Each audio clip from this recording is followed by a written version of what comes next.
Most legit tough badass?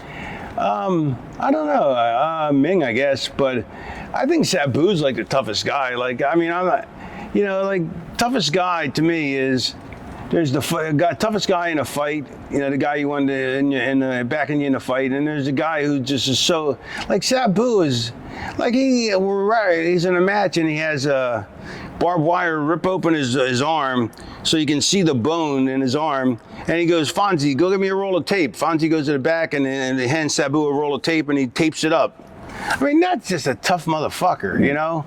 Like, Sabu is so tough. Like, you know, I one time I worked with him, and he had a cast that was a bent arm cast, so he couldn't unbend his arm. It was, you know, from here across, and so I did do a spot with the guys that can do it, like who can do this, where I go for the drop toe hold on the chair, and he jumps on the chair and jumps onto the top rope, and then comes flying back with either a moonsault, or I pick up the chair and throw it in his face. So he has a cast on his arm that's bent at the arm. He jumps over to my feet, jumps onto the chair, onto the top rope. All this, I mean, that takes incredible balance to begin with, but now he's doing it with a bent arm cast. So he doesn't even have two arms to balance himself, you know what I mean? So he jumps up on it, and then he does a moonsault.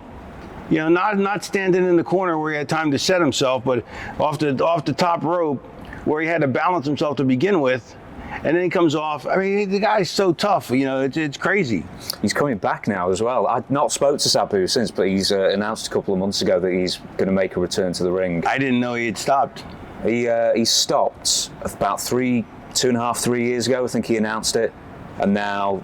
I think he says that, you know, the time off has done his body good enough that he's going to get back in there. Good. So yeah, is Sabu the most, I don't want to say underappreciated, but maybe underappreciated wrestler by promoters? I don't know. I mean, I don't know what promoters think. You know, who knows what they think? Well, maybe financially.